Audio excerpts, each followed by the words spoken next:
Begin. So welcome everyone to our positivity class. We're in class 3. I've been getting some great feedback again and really a lot to think about that people have been sharing with me. So thank you all for that. Tonight, we're going to be focusing, I'll start with a story from Rabbi Josh Gordon, but we're going to be focusing on positive thinking. So really, I think, helpful stories that we're going to try to bring. And I would love to hear from you, your thoughts of this and any coping mechanism and any tricks of the trade. So first we'll start, if anyone has a glass of water or juice or soda, we make a blessing shehakol. I'll begin with a blessing, it goes like this, Baruch atah Adonai, Eloheinu melech haolam, shehakol niyah b'dvaro. Okay. I'd like to start with a story from someone who Adin and I are great fans of. His name is Rabbi Josh or Yehoshua Gordon. Rabbi Josh Gordon was the Chabad rabbi in the San Fernando Valley. The north of LA, it's called the Valley. And he was sent there by the Rebbe in the early 70s. He actually, in honor of the Rebbe's 70th birthday, the Rebbe took on an initiative. He says at his birthday talk on the 11th of Nisan, the Rebbe says that people are telling me that now that I hit the age of 70, the Rebbe was born in 1902. So in honor of his 70th birthday, there was a big gathering. Many Hasidim, dignitaries, mayors, senators came to celebrate with the Rebbe. And the Rebbe said that many people have been telling me that now that I hit 70, I have to start taking it a little bit easier. But I want to tell everyone we're going to be doing even more. And to show that, this year we're going to be opening up 71 new Chabad centers. Now in 2020, 70 new Chabad centers are probably opening up every month. But in 1972, this was almost like an impossible thing. Like people are like, oh my gosh, really? So Rabbi Josh Gordon was one of these 71 new institutions. And he started a Chabad in the San Fernando Valley. And when he got initially when he went out, he got a beautiful blessing of the Rebbe. In Hebrew, the Rebbe said, Sheyachled lavod bemeretz ubebitachon chazak, which means the Rebbe blessed Rabbi Gordon that he should make firm decisions with alacrity and to work hard with faith and trust in God. And he had great success. Rabbi Gordon, I knew him, and actually Adina was very close to his daughter when they were back in high school. He passed away probably 3 years ago. In 2013, 2014, he actually flew up here to Farbrengen as a Hasidic gathering with Chabad rabbis in the area. And I knew him even just as a yeshiva boy. I actually ran his summer camp in the Valley, and we had a close connection. I would take him over when I was a yeshiva boy. He would go to the Chabad conference in New York, and I would take over his synagogue in Encino, California. And I loved the experience. I loved this community. And just Rabbi Gordon is an incredible personality. Actually, till this day, he gave a daily talk of every section of the Torah, of every aliyah, teaching with Rashi in English, and also every chapter of the Rambam. So many people study every day a section of Torah and a section of Rambam, and you could actually listen to his teachings of it. There's an app, a podcast, it's online. It's literally go on jewishnevada.com/Rabbi Josh, and you would get all of his talks. Anyway, but the point is, they took this blessing of the Rebbe to work hard and to have faith and trust in God very seriously, and they were very successful, him and his wife, in growing Judaism in the Valley. But at one point, he says, I'm going to just quote the way he says the story, and after the class, God willing, I'll share a video where you can watch it. Him and his wife faced a very serious challenge. The particulars are not important, but I want to suffice it to say that it was very debilitating for us. So I suggested to my wife, Rabbi Gordon says, that she writes to the Rebbe about the challenge that we're facing. And she did. She sat down and wrote a 10-page letter to the Rebbe expressing the trouble and the situation that they find themselves in. The day her letter arrived to New York, she says, she got a call from the Rebbe's secretary. And the Rebbe's secretary had Rabbi Gordon and his wife on the phone. And he relayed the message of the Rebbe. And I'm just going to quote it. It's very powerful. Time and again, in your holy work, You have imagined that the situation you find yourselves in is the end of the world. But then you saw how the situation flipped over and became visible and revealed good.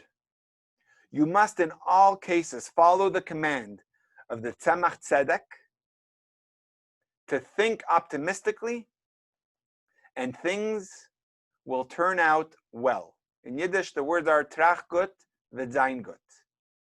To conclude the words of Rabbi Gordon, the Rebbe's prompt response was illuminating.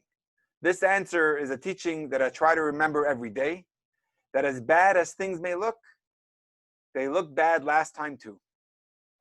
But everything turned out fine. That's the story from Rabbi Gordon. What I want to ask you, and what I've been thinking about from this story, is think about exactly what you were doing, what you were worrying about this time last year. At the end of July 2019, what was the biggest worry that you were facing, that you felt, oy gewalt, how is this ever going to resolve itself? Do you remember what that was? And if you have a really good memory and you do remember, go back 2 years ago and try to remember what was your worry in, let's say, February 2018, 2.5 years ago. And not by looking at a picture on Facebook that you remember where you were and what you were thinking, but just in your mind, without any props to remind you, just on your own. Do you remember the worry that you had? Because every one of us experience worries in our life that a worst case scenario seemed inevitable, that there was no way that this could ever resolve itself. And how many times did the situation take a different turn? And what we were anxiously expecting didn't end up happening. For many of us, it's a negative thought process that is just recurring, that's going over and over. But at the end, we look back and we say, I didn't even have to stress about it. It worked out. So besides for it being not good for our health to be worrying, did the worrying create any change? There's an expression, a small thing could have a big shadow with it. It's, if you have a worry, even if it's just a small thing, but that worry could be debilitating. So if anyone could reflect, what was your worry 2 years ago? And if you do remember it, how did it resolve? Was it worth the worry that you had to go through? Something I've been thinking about, and I'm blessed with a pretty decent memory, but to go back, what I was worrying about 2-3 years ago was hard to do.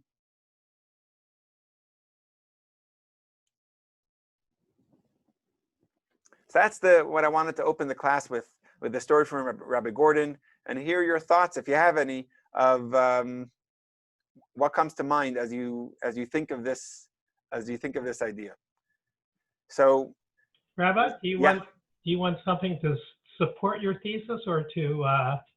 Because 2 years ago, I was concerned that my father was diagnosed with a blood disease, and he was going to die, and that's what happened.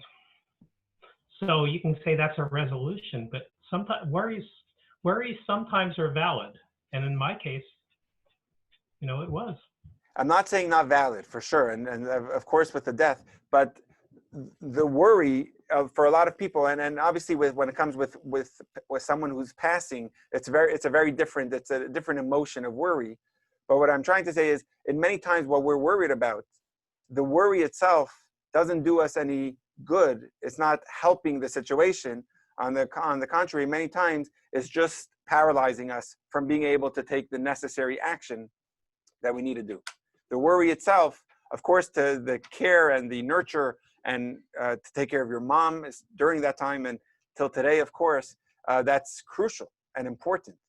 But the idea of allowing that, in the story with Rabbi Gordon, he felt debilitated. And the Rebbe was saying, like that's shocking. I just want to get the words again. Time and again, you've seen situations that seem there's no way out, it worked out. The worrying itself won't help you. On the contrary, you have to follow the command of thinking positive, and it will turn out well. Thinking optimistic, and it will turn out well. And just like commenting a little more on what the Rebbe is saying here, the Rebbe quotes, like the Rebbe is saying that worry and having a pessimistic attitude to a certain circumstance, the Rebbe invokes a central theme of Chabad philosophy that was elucidated by the Rebbe's great-great-grandfather, who was the third Chabad Rebbe. So the first Chabad Rebbe, his name was Rebbe Shneir Zalman. He was known as the Alter Rebbe. His grandson, the third Chabad Rebbe, his name was also Menachem Mendel, like our Rebbe, but he was known after a great halachic Talmudic book that he wrote called the Tzemach Tzedek. The Tzemach Tzedek says in Yiddish, and I'll translate it, Trach gut, vet sein gut, which means think positive, and it will be positive. So it's a beautiful teaching. It's just 5 Yiddish words, but I want to explain the background to this story of think positive, it will be positive. It's a story from the mid-1800s. The Tzemach Tzedek, if I'm not mistaken, passed away in 1866, Tafresh Chavav. One of the Rebbe's, one of the third Chabad Rebbe's followers, one of his Hasidim, had a child who fell seriously ill.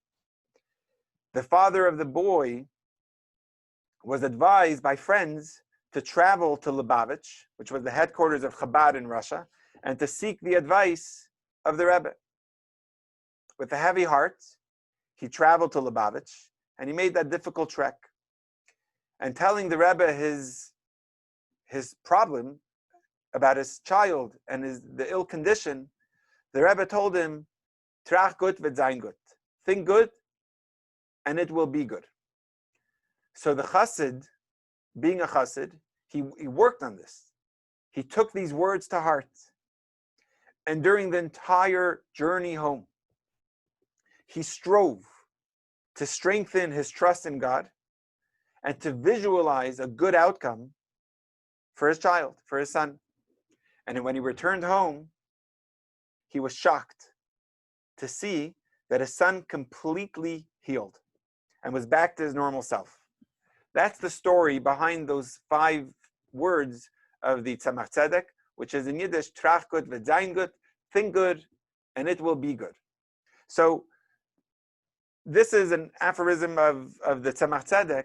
There's many famous quotes that you hear it and you know who said it and where it was said. For example, a famous one is, ask not what the country can do for you, ask what you can do for your country. We all know that as JFK, 1962. Anyone know when that was said? I don't remember. I wasn't around, but if anyone remembers it, somewhere in the early 60s, I think.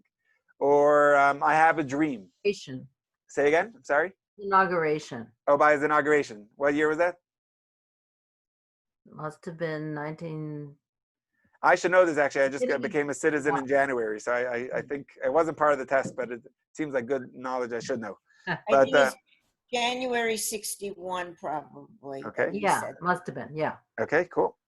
So, Rabbi, wait, before you go further, these words they're actually really difficult, because sometimes no matter how much you want things to go well, I just realized maybe it's not good for us, but maybe it was good for the person. If it doesn't end the way you want it to end, maybe it ended the way it was supposed to be for that person.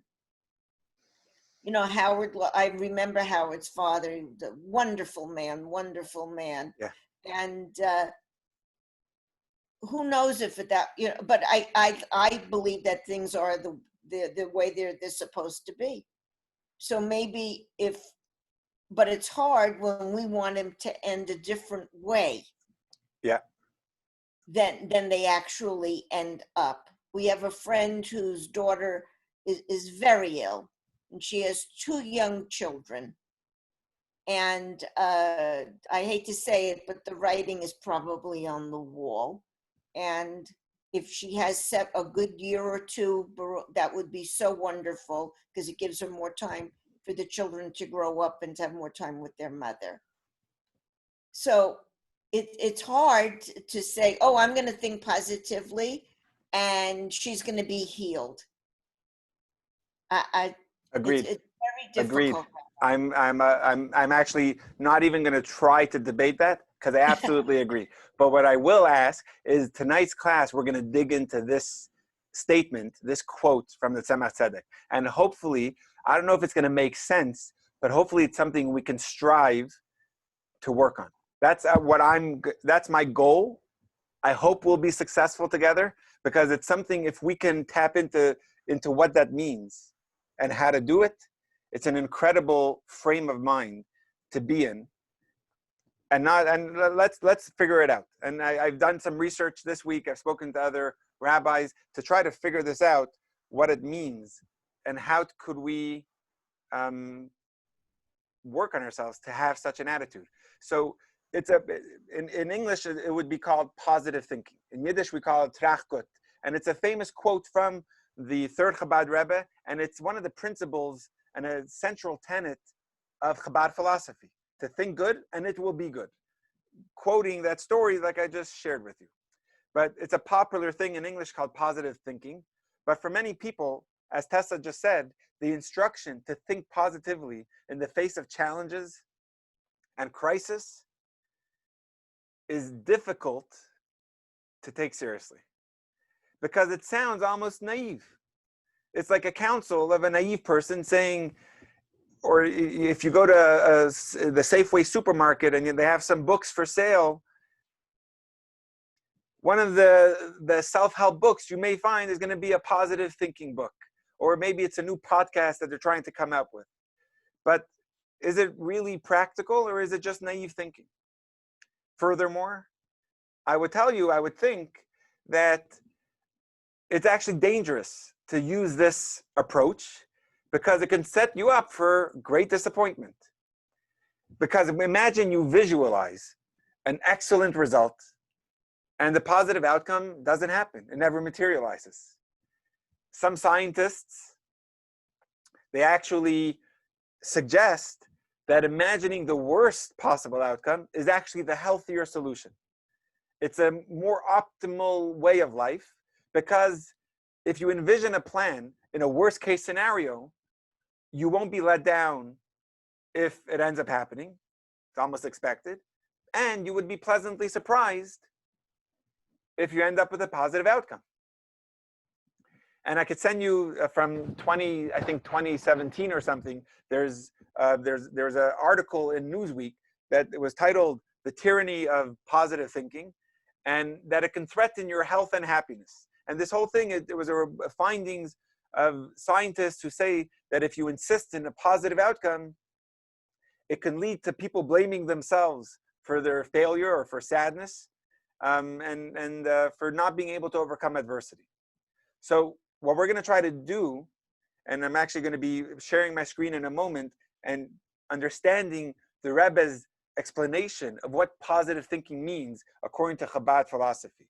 This statement of think good and it will be good, or in Yiddish, trach gut wird sein gut, has been and continues to be an integral statement or an integral part of Chabad thought, and certainly a staple in seeing the Rebbe's positive or positivity bias in particular. You'll see, let's try to delve into the Rebbe's talks. So let's dig in and uncover from a talk of the Rebbe, I'm going to be sharing on my screen, what the Rebbe has been sharing, what Chabad rabbis, Chabad Rebbes have been saying for several centuries since the 1800s. So to quote this, I'm going to try to explain this thought discipline. What are we trying to accomplish in our thoughts of positive thinking, and how could that change what's going to happen as an outcome? And doesn't it seem to be a letdown when the negative outcome ends up happening? So in an address, and if everyone's comfortable, I want to share it on the screen, and if someone would like to volunteer or anyone would like to share and read it, in 1963, the early 60s, the Rebbe expanded and explained this idea of positive thinking, trach gut wird sein gut, and this spiritual dynamic of these words. And he asked the obvious questions that we just said, that if on the basis that, on what basis could we always expect and plan and think on a positive outcome? You're always expecting divine grace. Oh, for sure it's going to work out. Isn't it not non-humble to be expecting everything to work out, that God will show his grace and kindness? Isn't there a principle in Judaism? It's actually one of the 13 principles of faith, that there's reward and punishment. And maybe this is just what I'm deserving, God forbid. So the Rebbe asked these questions.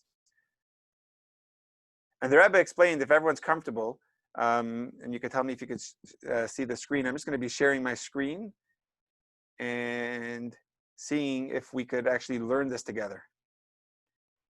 Here we go. Can everyone see the screen? Okay, great. And I'm sorry, I'm just seeing some chats that came up. Okay, we'll take the questions in a moment. Awesome, I see a lot of stuff going on. Perfect. I'll answer the questions in a moment. Let's first take this, and then we'll see. Let's see, who do I have up first? Ivana, you're first on my screen. Are you comfortable to read, let's say, the first paragraph? This is from a talk of the Rebbe. I just typed it on the screen to make it easier for everyone. I was thinking maybe people that have visual, that learn better visual could see the words. Ivana, do you mind reading the first paragraph? Sure. Awesome. When a person decides to place their faith in God, trusting that their current crisis will be resolved favorably despite facing a bleak reality, they have, in effect, risen above their own nature, which in turn elicits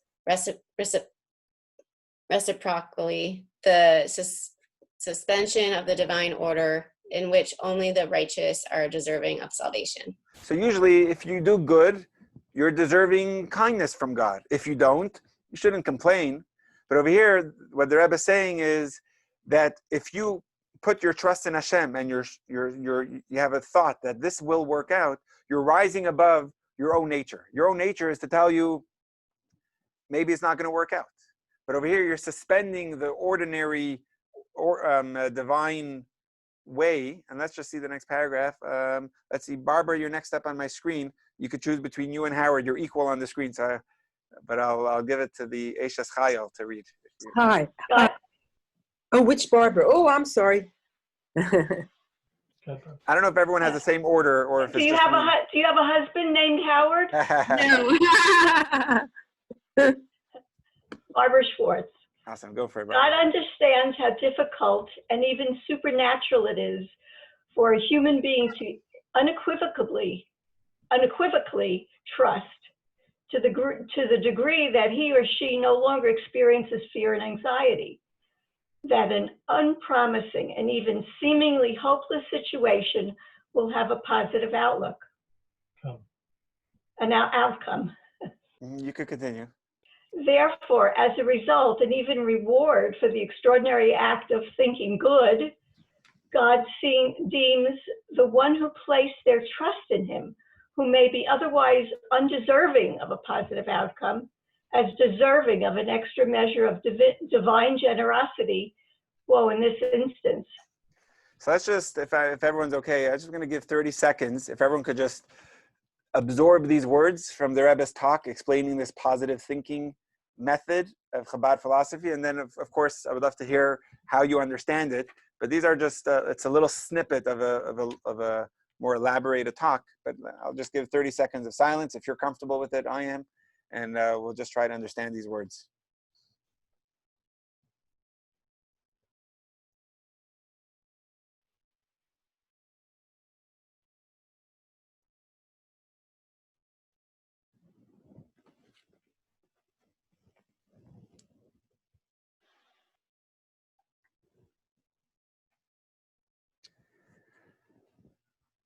So if everyone is okay, the way I understand these words from the Rebbe, explaining think good and it will be good. In other words, what I think the Rebbe is saying is the powerful effects of positive thinking, as illuminated in Chabad philosophy, in these teachings, are not psychological. Which means it's the positive thinking, the trust in God is actually changing the future reality for the better.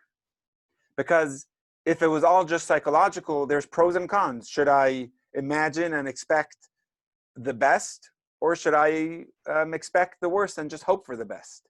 But what we're saying here, in simple words, positive thinking, according to the Rebbe, or according to this philosophy, isn't just to help us manage or react to our reality. Positive thinking is actually to shape and to create our reality. The way we think, and then thinking in a positive way, which means we put our trust in Hashem and saying, Hashem, this will be good, and I'm sure Hashem will make it good. What we're doing is we're going out of our norm, which is just to rely on our mind to explain it this way or that way, and we're going a step beyond it. And just to quote the opening paragraph, the way Ivana was sharing is, we're rising above our own nature, and reciprocally, which means from God's side, he's suspending the normal order, which means you give good to the good. But over here, if we have positive thinking, it's Hashem suspending that, and we're not even negotiating with a psychological standpoint anymore. I'll just stop sharing the screen. I could, of course, share this with everyone. I just typed it up. I hope the spelling was decent. But I just want to try to understand that again. Of course, I want to take questions, but let me just share one more story first. And then, of course, let's hear questions. The point of the story, it's a story from the 50s, again, with the Rebbe and a Chassid, but it shows a spiritual dynamic at play. The story took place in New York, but we'll see that how important it was for the Rebbe to think positive, to reshape your way of thinking. Last week, we spoke about reshaping our eyes and seeing the good in a story, in a narrative, in ourselves. But over here, I'm more focusing on the positive thinking. And you'll see at the end of the story where the Rebbe even wanted to emphasize, you see, usually the Rebbe doesn't say at the end of the story, you see I was right. That's not the way the Rebbe would usually conclude a story. But over here, you'll see just the Rebbe, how much he wanted to hammer this in to a specific chassid. There was a yeshiva bacher who was from Israel, in the Holy Land of Israel, and he came to New York to study by the Rebbe in 770. This was in the year 1957, and he received a letter from home stating that his father suffered a heart attack, and the matzav, the situation, is critical. He's in critical condition. So this was a time when overseas phone calls were prohibitively expensive, and it was rare. And the young man's anxiety were heightened by the thought that maybe his father already died since this letter was sent. Devastated, this young man turned to the Rebbe. He wrote a note to the Rebbe explaining his situation and explaining that his father is in dire condition. And he concluded his letter saying, Rebbe, I don't even know what to think at this point. That's how he concluded his letter. In the response, the Rebbe underlined that last line, that when the Chassid concluded, Rebbe, I don't even know what to think at this point. The Rebbe said, underlined that line, and added in his own handwriting the word mavhil, which means in English, shocking, exclamation mark. And then the Rebbe said, there's an instruction of our sages in such situation, and which is well known. Trach gut v'zayin gut. Think good and it will be good. I await good news. A few tense days passed, and finally the young man reached his mother on the phone. And he asked his mother, how is Abba? And she said, he's out of danger. The situation is safe. When did this happen? Thursday night. Thursday night is when he wrote this letter to the Rebbe, and when the Rebbe responded, I'm shocked. Start thinking positive, and I await good news. After hanging up the phone, the young man went to 770 for Mincha. And after Mincha, he met the Rebbe, and the Rebbe asked him, Nu, did you hear any update? And the student was proud to say, I just phoned home. This was Sunday after, a few days after, and was told that my father is out of danger. Since when? The Rebbe asks, and the student responds, since Thursday night. When did you begin thinking good? When the Rebbe told me to. When was that? The Rebbe asks, Thursday night. So the Rebbe concluded, may such things never happen. But you must always remember to think positively. It's a beautiful story, short story. But what I get out of the story is that the positive thinking is not just a psychology hoping for the best. Positive thinking is saying, I'm putting my trust in God. And I'm going to work on myself that the situation will be positive. The situation will be good. And my thoughts, that positive thinking, can change the reality to be the way we know it can be. So I find that story to be powerful. The idea of thinking positive. And I could share in my life, and perhaps others can share in theirs, stories, circumstances when things seemed dire and impossible to recover from, and things actually worked out, and it worked out for the best. And a lot of times what I'm trying to get to is that our thoughts not only can heal us and decrease our worry, our thoughts can actually change the reality. Because when we put our trust in God and say, we're going to have a positive thinking, what we can see is at the same time as a reciprocity, God actually will suspend the regular order and saying, okay, you put your trust, I'm gonna allow that to be coming out. I'm just gonna go through some questions. I'm sorry for not pulling that up earlier. Ava, so you've seen it. I'm assuming you mean that with my whole broken heart. Awesome. It's a very powerful one. One must prepare for the worst and then think positive about the outcome. Thinking positively alone won't do the trick. Okay, so Gail, thinking doesn't make it so, despite the lovely story. Okay, so yes, I see where you're coming from, but from the story of the Tzemach Tzedek, what I'm trying to get to is digging deep to understand that our thinking, our positive thinking, will change the reality. And you're right, from a psychological standpoint, maybe not. You have to expect the worst. But as Jews who believe and trust in God, what we need to emphasize is that if Hashem could do it, you have to put your trust in God. And if you're putting your trust in God, you're fully expecting a positive outcome to happen because God could do it. If you're not sure if God can do it, we have another thing that we have to elaborate on, and that's for a different class, is that our trust is about our trust and belief in God. Now, I never said it's easy, and we all struggle with this constantly. In Hebrew, the word is emunah and bitachon, which means trust and faith. And that's a constant struggle for everyone. It's not supposed to be just easy and natural. There's times that we question.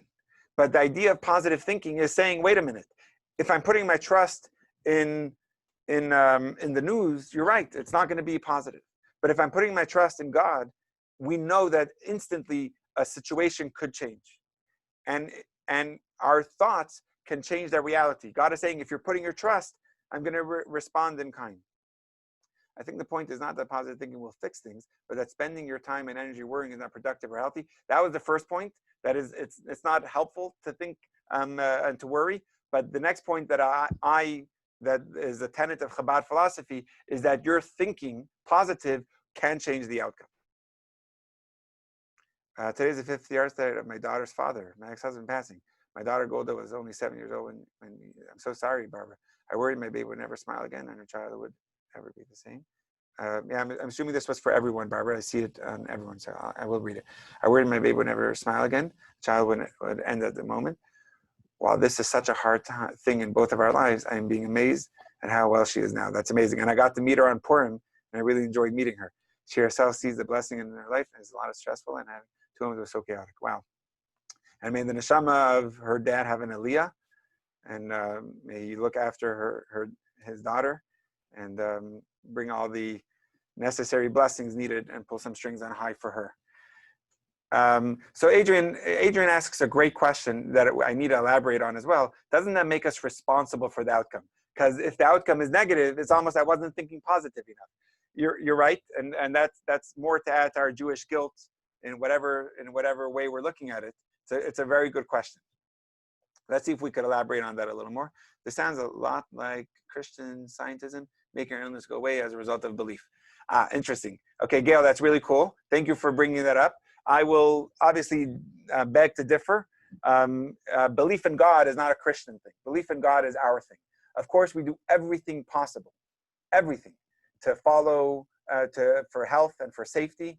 If anyone now, and I guess I'm on record, so I have to be careful with my language, but if anyone now says, I don't have to follow any guidelines, I don't have to put a mask on, I could do whatever I want, and I'm fine because I believe in God, they're a meshugana. They need there's other issues there that they need to do. Of course, we have to put our trust in God, but that doesn't take away from having safety guidelines and following instructions. God helps those who help themselves. We make a vessel. A person who sits at home and says, I'm not going to work and God's going to provide, is a fool, in Hebrew, it's called a shota. So I don't know enough about Christian Scientism. I'm assuming that's like, what's that famous actor's name? Tom Cruise. See, your rabbi knows some stuff. I think he's part of Christian Scientology. Oh, is that different? Yeah, completely different. Okay, fine. Okay, so I guess I don't Very need to know different. anything. Okay, Christian all right. Science is not the worst thing in the world. And there's this thing that you're not supposed to go to the doctor, but actually they say it's okay to go to the doctor, but you should, okay, that's enough. No, thank you, Isabel. That's helpful. So anyway, I'm not going to elaborate too much on it because I don't know enough about it, but thank you, Isabel. But what I do know is what I am trying to say, and you could take it or leave it, but I follow this all the time. And it's not just good to limit our anxiety and worry. I've seen it, how it changes a reality from happening. So of course, if doctors are saying there's no hope, you have to put things in place and you have to prepare. But they say that, so it's not Christian Scientism when we're not going to go to doctors or we're not going to listen to them. Of course, we have to go through the healing and medication or whatever else is needed. But at the same time, the doctor is not the healer. Ultimately, God is the healer. And we have to believe that God could make anything happen. God can make anything happen. And over and over again, people come to me and ask me to pray. Not as if I could pray any better than you can pray. We could all pray equally, and our prayers reach the same location and pierce the same gates of heaven. But it's a pretty normal thing for people to ask a rabbi to pray. And the prayer, of course, I pray, but I pray that it will be taken away, that there's not going to be an illness. It may seem, well, Rabbi, you're being naive, but no. If we believe there's a God, I've seen time and time again. I know people that had an illness. Doctor said there's no hope. And they came back a month later and the doctor says, oh, there's nothing here. It must have been a mistake. So of course it could be an x-ray mistake, but there's a bigger hand at play over here. And I'll continue reading some of the questions, but it's an amazing, it's hard. I could promise you that chassid on his way back from Lubavitch in the 1860s, when the Rebbe said, think positive, I don't think it was easy. But it doesn't mean he didn't do it. He worked on it. And the reality ended up being incredible. His son healed. And now it's not to take away in times when, of course, there's a regular order of world and people get sick and people chas v'shalom, got heaven forfend pass. But it shouldn't take away our thoughts that it could have a positive outcome. And it will have a positive outcome. It's not just hopeful thinking. It's a positive thinking that can change reality. Is this similar to saying, trust and have faith, things will turn out, like having blind belief, this too shall pass? No, this is not blind belief. This is real. Blind means you can't see it. Over here I'm saying that if you believe in God, you're believing that the reality, the outcome will be positive. Your thinking can change a reality, will make the reality positive. He's also the principal of A and working in the 12 steps. I don't know. I'm not sure. My husband's stepmother was one of these. She died in a home where the healer prayed and the nurses just kept her as comfortable as possible. Wow, sorry to hear that. My husband's stepmother. I'm assuming this was a while ago, Gail, right? This is Merv's stepmom. Okay, interesting. Yes, Yeah, yes. wow. Thank you for sharing that. That's why I know a little bit about Christian Scientism. Oh, that was the healer you're saying. Oh, I'm Yeah, sorry. I didn't yeah. understand that. Gotcha. Wow. Oh, yeah. I never seen her dropsy. I'd only read it on the story. She lived to her 90s, a good life. Yeah, I don't know what dropsy is. Remember the story about God sending help to the man in the flood, sending a boat. Yeah, that's a great story, Gail. She can trust, but have to prepare for the best. Right. Meaning we have to trust, of course. And anyone, by the way, preparing, writing a will and having a burial plot is important. It actually, they say it's actually, in the good books, it says that it's actually a segula for longer life. Because once you take care of that, you don't have to think about it. You don't have to worry. You just live healthy. Interesting. Yeah, but that's a good story of the man who's in a flood and there's boats that come. My dad and in-laws, Holocaust survivors who lost everyone, tell me they lost their trust in God. Vivian, I remember actually when your dad spoke here, someone asked him that question. That was very powerful. So you pray for someone not to die, and then they die. So then what? Great question. I want to let's continue this. These questions are incredible, and it's a workout all the time. It's not saying that if you pray and you have positive thinking and the result isn't the way you wanted it, it doesn't mean that God didn't listen to you. It just means you don't understand how this happened. And that's 100% accurate. That's 100% normal and right. We don't understand God's ways. And over here, we're not really getting into that point. It's more a belief and a trust that my thinking and my positive thinking can and will make the reality positive. My thoughts will change the reality. It may seem naive to some, but it is naive if you're looking at it from a psychological standpoint. But what we're saying is, and just to quote the Rebbe's, I don't know if I have to put it up on the screen, but just to quote what the Rebbe is saying is, as a result, God deems the one who placed their trust in God and Him, who may otherwise be undeserving of a positive outcome, as deserving of an extra measure of divine generosity in this instance. Hashem is saying, you're putting your belief in me even when it would seem out of the norm, out of what the doctor is predicting, but you're still having a positive thinking. I'm going to respond in kind. So it's not saying don't plan. Don't go to doctors. Of course, go to doctors. Of course, plan. But also have a positive thinking, knowing that Hashem could do and make this a reality, make this a positive reality. So I want to be able to summarize and of course more questions, and I know I didn't answer all the questions yet, and especially Vivian, what you just wrote about your dad especially. I didn't really get to meet your in-laws, but for sure your dad, I remember when he said that. So let's talk about that a little more. Just one more moment. I just want to, okay, I'm finished with the questions for now. I'm just going to continue with one more point, if that's okay with everyone. There was a chassid by the name of Reb Zalman Gurary, and he was a very close chassid of the 5th Chabad Rebbe. This is in Russia, of the 6th Chabad Rebbe, and then of our Rebbe. He died actually just in 2001. I actually used to read the Torah for him on Shabbos when I was a student in Brooklyn. And it was funny, I would read the Torah right next to him. He couldn't stand, and he would sit right by the Torah table, which is called the bima. And he would still yell at me between aliyahs that I wasn't laning loud enough.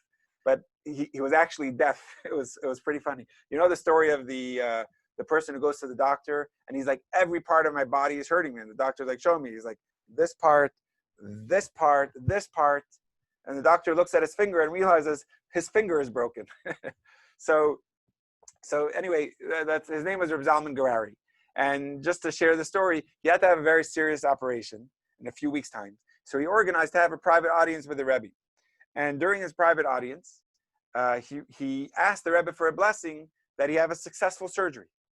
And in response, the Rebbe responded these words. The Rebbe grew serious and he said, instead of asking that I pray that the surgery be successful, you could have asked me to pray that you don't have to have a surgery at all.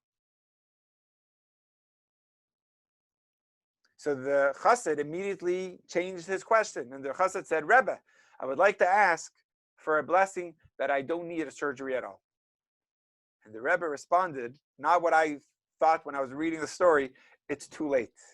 I can only work with the faith that you had when you entered my office.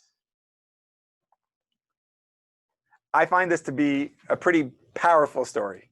In other words, what I see from the story is the Rebbe was saying is, I can only work with the level of faith you have in God, not the level of faith that I have in God.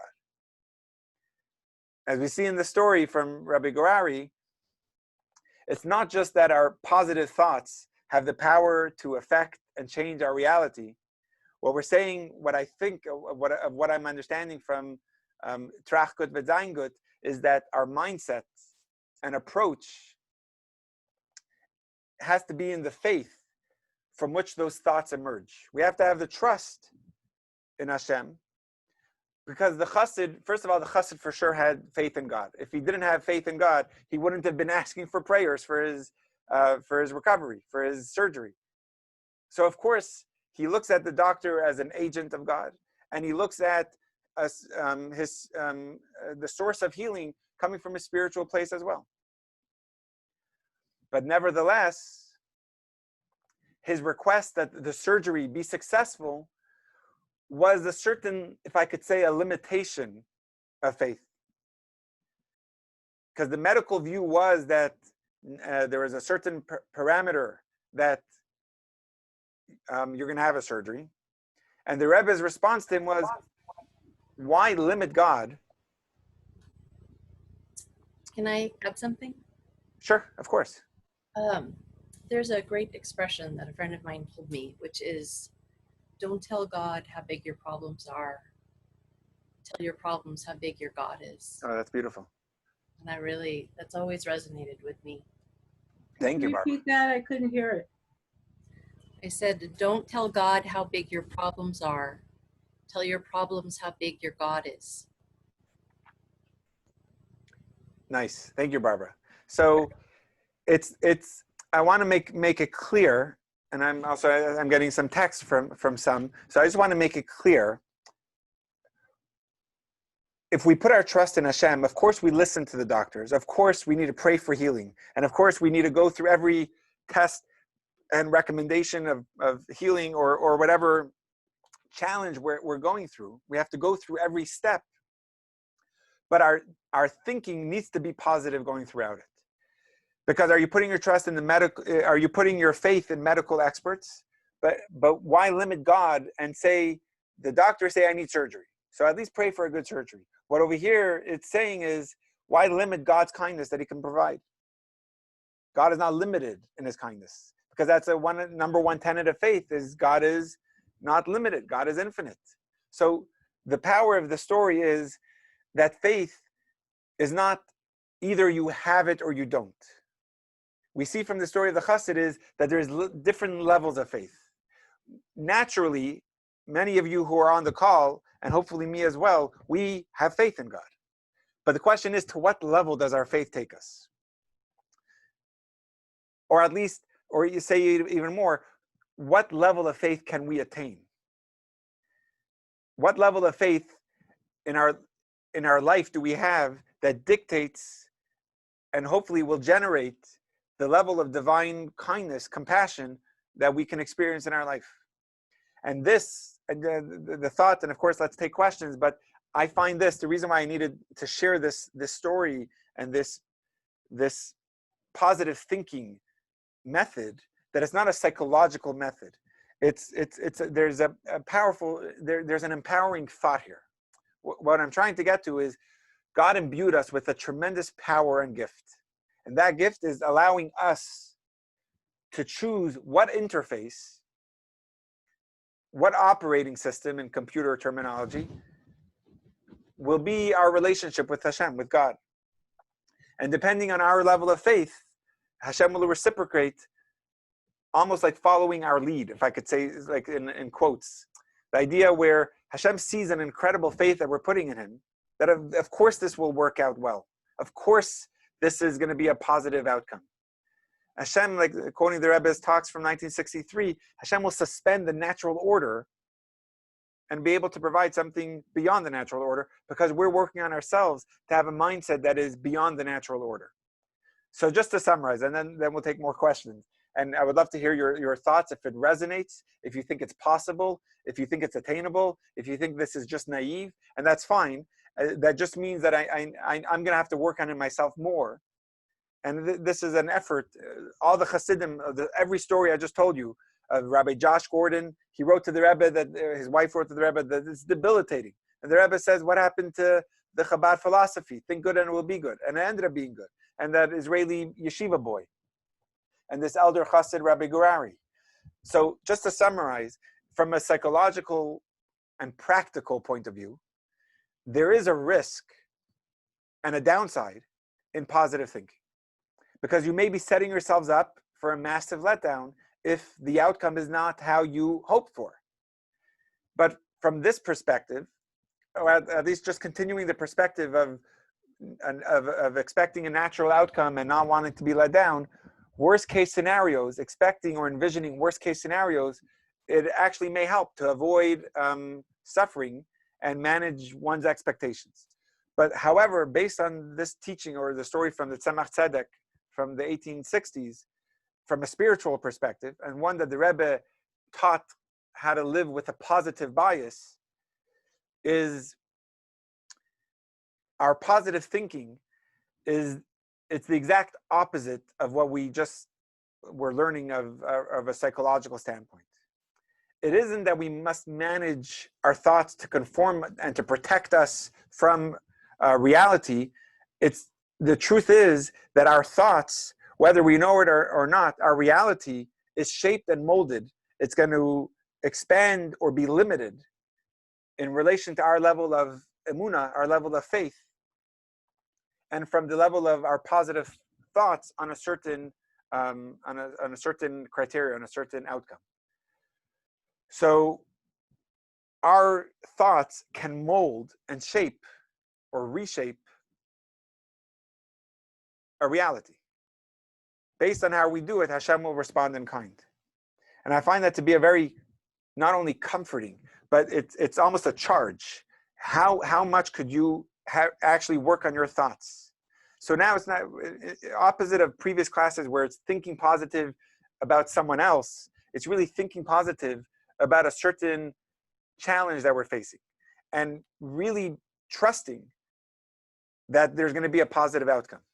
And there's stories in my life, some of them small and seem maybe insignificant, but at the time it seemed big and important and positive, and it was hard and positive. And it's so good for me actually to be giving this class because it's making me relearn what I learned before, and retelling it and sharing it is making me feel like, am I really living this? Am I really improving my thoughts to really be positive? And the hope is that with our positive thoughts, it's a promise from our sages that our thoughts being positive shows our trust in a God, that Hashem could do what doctors or whoever is saying is impossible, what our boss said we can't do, and I'm saying I could do it. Or if a door is closed and I'm saying this is the best thing that happened to me, and really having a positive thought. I remember just came up, but I remember in 2016 when Adina was actually 9 months pregnant. Now Adina's in her third trimester, expecting our fifth. But when Adina was Kananahara expecting Chaya, who's now 4.5, this was in 2016, in her 9th month, we were told by our property manager of the house we were renting that we have to leave because the minister, it was actually a retired minister who was who rented his home to us, was moving back from Australia. And till today, I mean, even my calendar, right now we're in the middle of our summer calendar, the property management, they love us and they actually sponsor, they're called Cyrus Property. If anyone needs to rent or someone to manage a home, they're called Cyrus Property. And they sponsor an ad every year in our calendar. But they were so nice to us, and it was hard. And I remember my friend telling me, Menachem, you're going to buy a bouquet of flowers to your old landlord. He was sure that it's going to work out. And he was working with me to have a positive thinking. And it wasn't just, I'll be hopeful. We actually looked into other rentals just to be prepared. Like everyone was saying here, you have to prepare, but you have to make a vessel. But we worked hard with positive thinking on seeing a positive reality. And that charged us in saying there's an incredible blessing here. What is the blessing? And we looked for every avenue. And it's a longer story, and it's beyond the scope of this class. But we ended up buying a home with an incredible blessing, with people in the community helping us make it a reality. But it all came, I'm convinced, and Adina also, we believe that it came from our thoughts, telling God, okay, we know there's miracles here. I can't wait to see them. But if I would doubt that, you know what, okay, it can't happen, maybe it wouldn't have happened. I believe, and I'm going to make that very clear on record, that it came from us, that were allowing us reality to change. And I remember other stories. I remember when Adina and I got engaged, and there was family members that couldn't come. And at the time, now looking back 11 years later, thank God we're happily married, and we had a great wedding and a great engagement party. But at the time, there was like storms that no one was able to come in for, and it seemed, now in terms of Corona, it seems like such a small problem to have. But at the time, it was big. It was important for us that my mother was there and Adina's parents were there. And it just seemed not possible. All the flights were canceled. And I remember actually we learned this talk from 1963. Adina and I learned it together. The idea of having positive thoughts, the idea that our thoughts can change a reality. And literally every family member came in for the engagement party. It didn't have to be postponed or delayed. It's a smaller story, but the idea that I'm trying to get to is our thoughts can change and can mold a reality. And reshaping our way of thinking and having a positive thoughts of certain challenges can literally change things around. And it's God's way of suspending the normal order of things in order to allow that to happen. So of course, let's take more questions, but I'm on water here, but I want to make a l'chaim that let's work on this positive thinking. And before even we have the time to work so much on our positive thinking, just that we're talking about it, may that be enough that God provide for us all the positive outcomes, universally, personally, and ultimately with Mashiach. So let's take, I see a couple more questions. I'll just end